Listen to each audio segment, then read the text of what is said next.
नमस्कार मित्रों, Brajbala broadcasting channel में आपका हार्दिक स्वागत है। अब हम आपके लिए लेकर आए हैं फरवरी माह के साप्ताहिक करंट अफेयर भाग 4 और इस तरीके से पूरे फरवरी माह का ये करंट अफेयर हम आपके लिए लेकर आए हैं।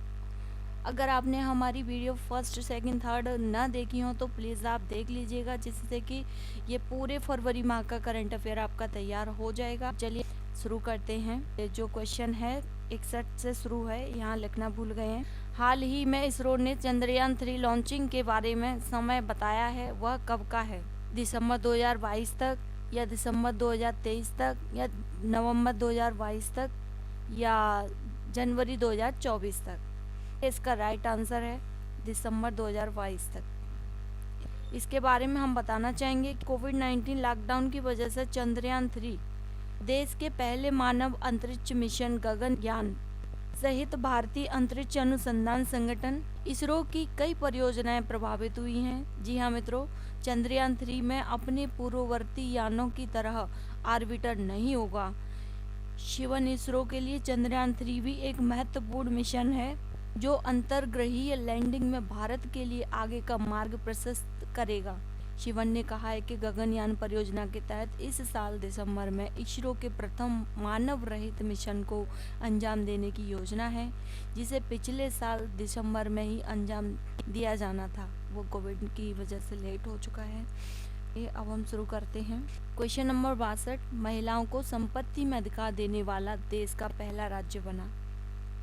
उत्तराखंड, अरुणाचल प्रदेश, सिक्किम, उत्तर प्रदेश। धोखे में मत रहिएगा जी, इसका आंसर उत्तर प्रदेश नहीं है।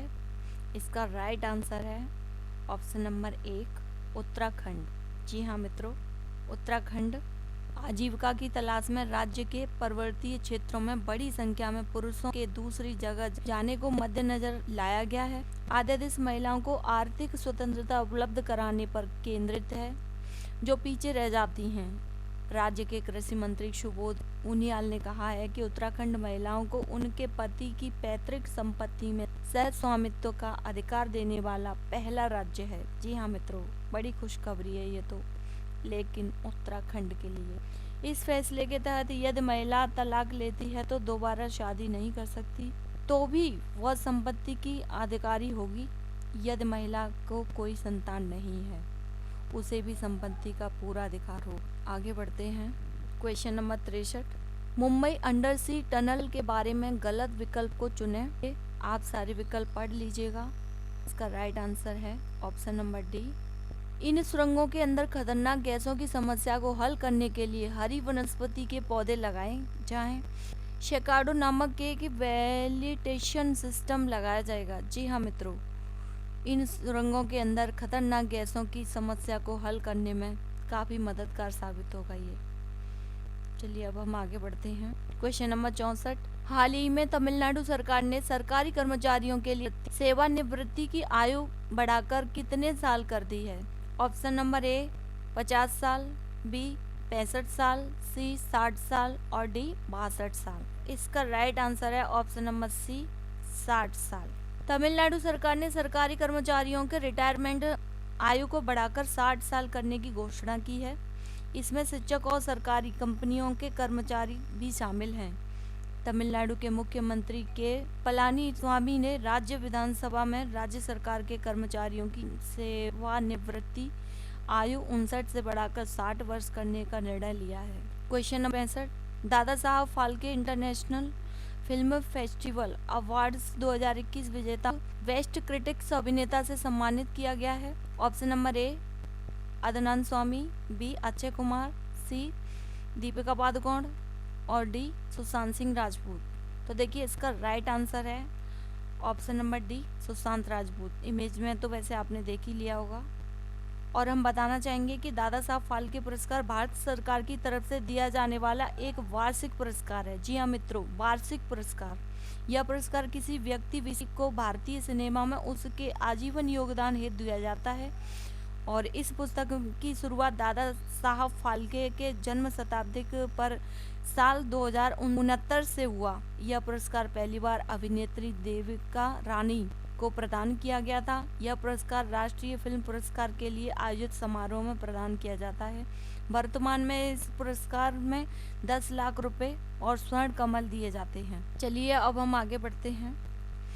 देखिए इन पुरस्कारों को किस किस तरीके से दिया गया है इसके बारे में ये बताया गया है, तो इसको आप डीपली पढ़ने के लिए इसका स्क्रीनशॉट ले लीजिएगा। क्वेश्चन नंबर 67, दुनिया के सबसे बड़े क्रिकेट ग्राउंड मोटेरा का नाम निम्न में से किसके नाम पर करने की घोषणा की गई है? किसके नाम पर की गई है? ऑप्शन ए प्रधानमंत्री नरेंद्र मोदी, बी राष्ट्रपति रामनाथ कोविंद, सी गृह मंत्री अमित शाह, डी रक्षा मंत्री राजनाथ सिंह। तो देखिए इसका राइट आंसर है ऑप्शन नंबर ए प्रधानमंत्री नरेंद्र मोदी। जी हाँ मित्रों, राष्ट्रपति रामनाथ कोविंद ने 24 फरवरी को नए सिरे से तैयार किए गए मोटेरा स्टेडियम का उद्घाटन किया। यह दुनिया का सबसे बड़ा और अत्याधुनिक क्रिकेट स्टेडियम है। इस स्टेडियम का नाम अब नरेंद्र मोदी स्टेडियम कर दिया गया है।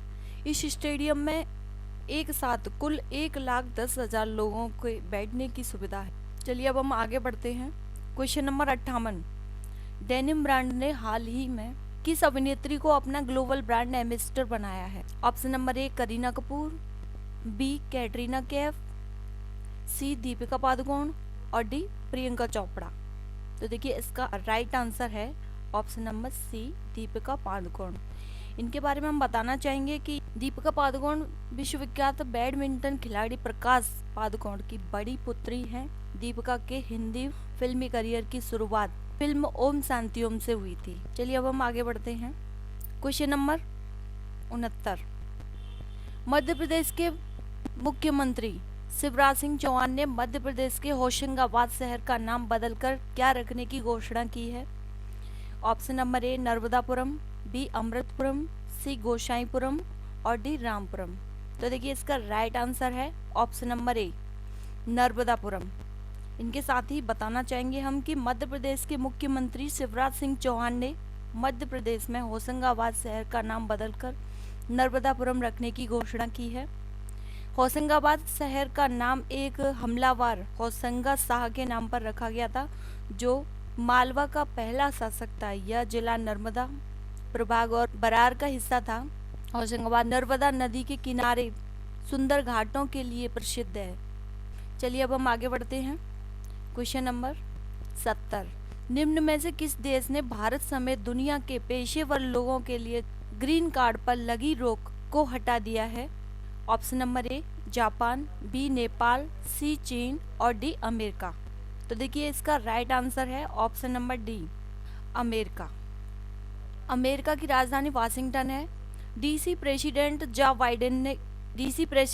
बाइडेन हैं। कमला हैरिस यहाँ की उपराष्ट्रपति हैं, जो भारतीय मूल की हैं। चलिए अब हम आगे बढ़ते हैं। किस क्रिकेट के तेज गेंदबाज धमिका प्रसाद ने अंतर्राष्ट्रीय क्रिकेट से संन्यास लेने की घोषणा की है? जी हाँ, संन्यास की घोषणा कर दी है। Option number a Bangladesh, b Bharat, c Sri Lanka, d इनमें से कोई नहीं। तो देखिए इसका राइट आंसर है ऑप्शन नंबर सी श्रीलंका।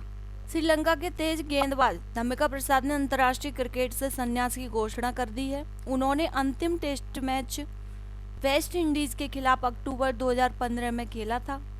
उन्होंने 25 टेस्ट 24 वनडे में श्रीलंका का प्रतिनिधित्व करते हुए क्रमशः 75 से 32 विकेट लिए। उन्होंने ऑस्ट्रेलिया के खिलाफ साल 2011 में एकमात्र T20 अंतर्राष्ट्रीय मैच खेला था। क्वेश्चन नंबर 72, विश्व पेंगोलियन दिवस, जी हाँ वर्ल्ड पेंगोलियन डे, निम्न में से किस दिन मनाया जाता है? ऑप्शन नंबर ए फरवरी के तीसरे शनिवार, बी जनवरी के तीसरे सोमवार, सी मार्च के पहले शनिवार या डी अप्रैल के तीसरे मंगलवार। तो देखिए इसका राइट आंसर है ऑप्शन नंबर ए फरवरी के तीसरे शनिवार।